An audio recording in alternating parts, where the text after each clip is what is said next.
আজ সারাদিন সামাজিক যোগাযোগ মাধ্যমে এটা নিয়ে কথা হয়েছে। তো আমি এর সাথে অ্যাডিশনাল কিছু পয়েন্ট অ্যাড করতে চাই। আপনারা অলরেডি জানেন যে অন্যতম শিশু উপদেষ্টা এবং গত বছরের জুলাই আগস্টের যে জঙ্গি আন্দোলন, সেই জঙ্গি আন্দোলনের অন্যতম আহ, নেতা ছিলেন এই আসিফ মাহমুদ, যুব ও ক্রীড়া উপদেষ্টা। গতকাল তিনি টার্কিশ এয়ারলাইন্সের একটা প্লেনে করে তুরস্ক হয়ে মরক্কো গেছেন ওআইসির একটা ইন্টারন্যাশনাল ইউথ প্রোগ্রামে অ্যাটেন্ড করার জন্য। সেই মরক্কো যাওয়ার পথে এয়ারপোর্টেই এই তুলকালাম কাণ্ডটি ঘটেছে যে তিনি যখন ফাইনাল স্ক্রিনিং করে প্লেনে উঠতে যাবেন তার আগে দেখা গেছে যে তার ব্যাগের মধ্যে একটা গুলি ভর্তি ম্যাগাজিন পাওয়া গেছে। তো এটা তো যারা প্লেনে ফ্লাই করেন তারা জানেন যে গুলি বা বৈধ অস্ত্র যদি ক্যারি করতে চান তো সেইটা বক্স করার একটা সিস্টেম আছে, যে এটা হার্ড বক্সের মধ্যে থাকতে হবে, অস্ত্র আলাদা, গুলি আলাদা, সেটা এয়ারলাইন্সে হ্যান্ড ওভার করতে হবে, সেটা ডিক্লিয়ার করতে হবে। তো এইসব কোনো কিছু করেনি। উপদেষ্টা তার হ্যান্ড ব্যাগে করে গুলি ভর্তি ম্যাগাজিন নিয়ে চলে গেছে এবং যখন ধরা পড়েছেন, যখন ডিটেক্টেড হয়েছে, তখন বলতেছে যে আমি ভুল করে ব্যাগে রেখে দিছি। তো এখন এইটা অনেকগুলো প্রশ্নের জবাব দিয়েছে। সবচেয়ে ভালো কথা হলো যদি ঢাকা এয়ারপোর্ট পার হয়ে এইটা তুরস্কে ধরা পড়তো তাহলে না জানি কি হতো। তুরস্ক তো নিশ্চয়ই তাকে এটা নিয়ে সহজে ছাড়তো না, হয়তো তাকে অ্যারেস্টও করতো। যাই হোক, এখন যে প্রশ্নগুলো দেখা দিয়েছে সেটা হলো যে প্রথমে যে এই উপদেষ্টার যে বয়স 26 বা 27, সে কি আসলে একটা অস্ত্রের বৈধ লাইসেন্স পেতে পারে কিনা? কারণ অস্ত্রের বৈধ লাইসেন্স পেতে হলে বাংলাদেশের আইন অনুযায়ী 30 থেকে 70 বছর বয়সী হতে হবে এবং তাকে যদি রিভলভার, পিস্তল বা এই ধরনের একটু বড় আর্মস নিতে চায় তাহলে তাকে অ্যাটলিস্ট আগের 3 বছরে প্রতি বছর 3 লাখ টাকা করে কর দিতে হবে। আর যদি শটগানের মতো ছোট অস্ত্র নেয় তাহলে প্রতি বছর 1 লাখ টাকা করে আগে 3 বছর তাকে কর দিতে হবে। তো বয়সেও এই শিশু উপদেশটা কাভার করছে না। আর আমার মনে হয় না গত বছর বা তার আগে 3 লাখ টাকা করে সে ট্যাক্স দিছে। সে সে তো যতদূর শুনি মোটামুটি ফকিন্নি স্টাইল, ফকিন্নি ছিল। তো তার তো ট্যাক্স দেওয়ার কথা না। তো তারপরেও অনেকে বলছেন যে স্বরাষ্ট্র মন্ত্রণালয় চাইলেও যেহেতু সে উপদেষ্টা, বিশেষ বিবেচনায় তাকে একটা লাইসেন্স দিতেই পারে। এখন প্রশ্ন উঠেছে যে এটা কিসের গুলি ছিল।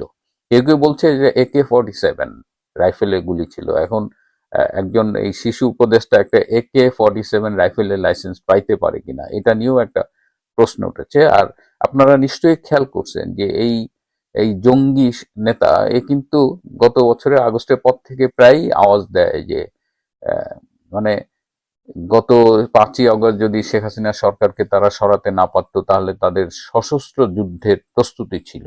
এবং এই ভিডিও ক্লিপ কিন্তু সামাজিক যোগাযোগ মাধ্যমে ব্যাপক ভাইরাল হয়েছে। আমি জাস্ট একটা ছোট্ট ক্লিপ একটু দেখাই। আমাদের তো এমনকি সশস্ত্র আহ, আহ, অভ্যুত্থানের প্রস্তুতিও ছিল। 5 তারিখ যদি আমরা সফল না হতাম হয়তো আমরা অস্ত্র তুলে নেওয়ার ঘোষণা দিতাম। এবং নাইট বাই ভিডিও বার তো রেডি রেখেছিল, আমিও কি ঘোষণা দিব সেটাও রেডি ছিল। তো এত অস্ত্রের আওয়াজ কিভাবে দেয়? মানে এই যে সশস্ত্র লড়াইটা করার প্রস্তুতি ছিল, সেই অস্ত্রগুলো কোথায়? সরকার বা রাষ্ট্র কখনো চেষ্টা করেছে সেই অস্ত্র উদ্ধারের, বা তাকে জিজ্ঞেস করেছে যে প্রস্তুতি ছিল সেই অস্ত্র কোথায়? এছাড়াও আপনারা জানেন যে গত বছর অগাস্টে দেশে প্রায় 450-র বেশি পুলিশের থানা ভাঙচুর হয়েছে, সেখান থেকে অস্ত্রের লুট হয়েছে এবং অস্ত্রের লুটের পরিমাণ 4 লাখের বেশি পুলিশের অস্ত্রের লুট হয়েছে এবং 14 লাখ গোলা বারুদ লুট হয়েছে। এছাড়া গণভবনের এসএসএফ এর কাছে কিছু অত্যাধুনিক আর্মস ছিল প্রায় 600-র মতো, সেই 600 আর্মসও কিন্তু লুট হয়েছে। তো এই আর্মস গুলো কোথায় গেছে?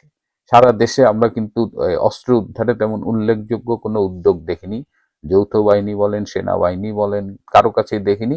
তো সেনাবাহিনী যে মাঝে মধ্যে টুকটাক অস্ত্র উদ্ধার করে সেটা যোগ করলে দেখা যাবে 600 থেকে 650 অস্ত্র তারা এই গত 11 মাসে উদ্ধার করেছে। তার মানে 4 লাখের বেশি অস্ত্র এখনো আহ, এই জঙ্গিদের হাতে আছে, এই যে এই আসিফ মাহমুদদের হাতে আছে এবং এইটার জোরে তারা ধরাকে সরা জ্ঞান করছে। কিন্তু এই অস্ত্রগুলো কি উদ্ধার করা উচিত কিনা সেটা নিয়েও এখন কথা উঠেছে। আর তো এদিকে যেহেতু সারা দেশব্যাপী এই বিষয়টা নিয়ে আলোচনা হচ্ছে, এখন এটা নিয়ে উপদেষ্টাদের মধ্যেও আলোচনা হচ্ছে। বেশ কিছু উপদেষ্টা মনে করছেন যে এর ফলে সরকার এক ধরনের বিব্রত বোধ করছে, এবং যারা একটু সিনিয়র উপদেষ্টা রয়েছে কিংবা বিএনপি পন্থী উপদেষ্টা রয়েছে তারা মনে করেন যে এই ব্যাপারে সরকারের একটা শক্ত অবস্থান নেওয়া উচিত।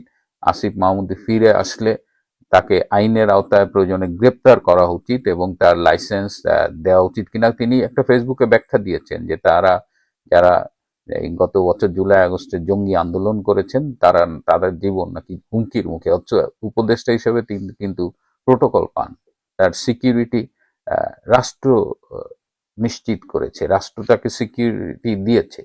তো একজন উপদেষ্টা রাষ্ট্রের সিকিউরিটি পাওয়ার পরেও নিজে তিনি অস্ত্র ক্যারি করেন, এবং এটা তো এই প্রথম না, এর আগে ডোমেস্টিক এয়ারলাইন্সেও তিনি এরকম অস্ত্র সহ একবার ধরা পড়েছিলেন, কিন্তু উপদেষ্টা বলে তিনি পার পেয়ে গেছেন। এবং এবারও যখন তার গুলির ম্যাগাজিনটা পাওয়া গেল, তিনি কিন্তু তার ব্যক্তিগত কর্মকর্তাদের ডেকে এটা হ্যান্ড ওভার করে দিলেন। এটা পারা যায় না, এইভাবে যে কেউ অস্ত্র গুলি এভাবে ক্যারি করতে পারে না, কিন্তু আইনের তোয়াক্কা সে করে না। এবং সাধারণ মানুষজনও কিন্তু চাইছে যে আসিফ মাহমুদকে গ্রেপ্তার করে তাকে আইনের আওতায় এনে তার এই যে অবৈধ ভাবে অস্ত্র ক্যারি করা, এটার ব্যবস্থা নেওয়া উচিত। তো এটা নিয়ে এখন দেখা যাক। ডক্টর ইনুসকে অন্তত একজন উপদেষ্টা বলেছে যে তাকে গ্রেপ্তার করা উচিত, কিন্তু ডক্টর ইনুস এই ব্যাপারে এখনো তেমন কোনো আগ্রহ দেখাননি, কারণ তিনি মনে করেন যে এইসব শিশু উপদেষ্টারা তার তার নিয়োগদাতা। এবং এই আসিফ মাহমুদ কিন্তু খুবই বিতর্কিত। এই গত 11 মাসে তার পিএস 311 কোটি টাকার চেয়ে বেশি নাকি লুটপাট করেছে। এবং তার বাবাকে নিয়েও অনেক সমালোচনা আছে। তার বাবা প্রচুর তদবির, বাণিজ্য, এসব কমিশনের এসব ব্যবসা করে বেড়াচ্ছে। তিনি এই ঠিকাদারি লাইসেন্সও করেছিলেন ব্যবসা করার জন্য, কিন্তু পরে তোপের মুখে, পাবলিকের তোপের মুখে সেটা সে ক্যান্সেল করেছে। তো এই উপদেষ্টাদের এরাই বাংলাদেশ চালাচ্ছে, এবং এদের হাতে পড়ে বাংলাদেশ যে কিভাবে অধপতিত হচ্ছে তার আরেকটি প্রমাণ আমরা পেলাম গতকাল। উপদেষ্টা পরিষদ বাংলাদেশে জাতিসংঘের মানবাধিকার কমিশন এর অফিস খোলার অনুমতি দিয়েছেন। আমরা যদি ভুলে না যাই, আমি এর আগেও আরো 2টি পর্বে এই জাতিসংঘের বাংলাদেশে অফিস খোলার উদ্যোগ নিয়ে কথা বলেছি, এবং তখনও বিরোধিতা করেছিলাম।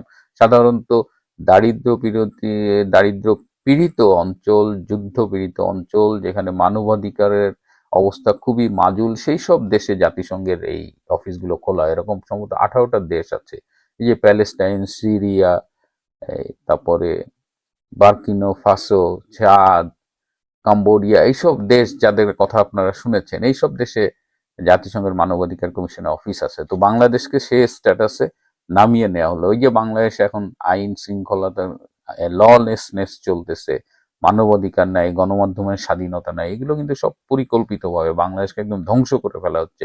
কথায় কথায় মব লিঞ্চিং করা হচ্ছে, মব ভায়োলেন্স করা হচ্ছে, এইসব করে একটা পরিস্থিতি তৈরি করা হচ্ছে যে বাংলাদেশে মানবাধিকার পরিস্থিতি খুব খারাপ। তো এখানে জাতিসংঘ আসো দোকান খুলো।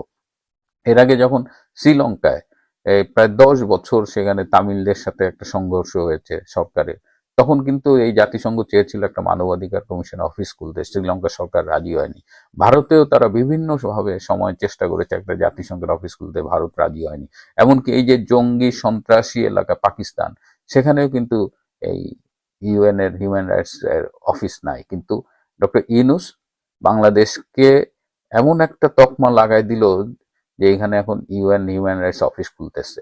আমরা বাংলাদেশ যেখানে 2041 সালে উন্নত বিশ্বের দেশ হওয়ার স্বপ্ন দেখেছিল, 2021 সালে যেখানে সে মধ্যম আয়ের দেশের মধ্যে ঢুকে গেছে, এবং 2026 সাল থেকে তার মধ্যম আয়ের দেশ হিসেবে ফাংশন করার কথা, সেখানে বাংলাদেশকে আরো বেশি দরিদ্র, আরো বেশি মানবাধিকার ও আইন শৃঙ্খলার প্রশ্নে আরো দুর্বল দেশ করে দেওয়ার জন্য ডক্টর ইউনূসের যে পরিকল্পনা, সেটা সেই পরিকল্পনা বাস্তবায়নে তিনি এগিয়ে যাচ্ছে। এবং আমি খুবই অবাক হচ্ছি যে এই বিষয়গুলো নিয়ে আমাদের রাজনৈতিক দল যারা রয়েছে, বিএনপি বলেন, কমিউনিস্টদের বলেন, জামাতে ইসলাম বলেন, কারো কোনো মাথা ব্যথা নাই। কেউ যেন দেশটার কথা ভাবছে না, সবাই যার যার স্বার্থ নিয়ে ভাবছে। বিএনপি তো সারা দেশে লুটপাট, চাঁদাবাজি, ধর্ষণের উৎসব শুরু করেছে, জামাতও শুরু করেছে বাংলাদেশকে পাকিস্তানিকরণ, মুক্তিযুদ্ধের সবকিছু ভাঙচুর করা, ব্যাংক দখল করা, তো এইগুলো নিয়ে ব্যস্ত। এদিকে বাংলাদেশ দেশটার যে একদম পাইন মারা যাচ্ছে তা নিয়ে কারো কোনো মাথা ব্যথা নেই। আমরাই শুধু চিৎকার করি দূর থেকে, কিন্তু এইভাবে কতদিন কিভাবে চলবে, এভাবে চলতে দেওয়া যাবে কিনা, এর পাল্টা কিছু হবে কিনা, সেগুলোই দেখার বিষয়।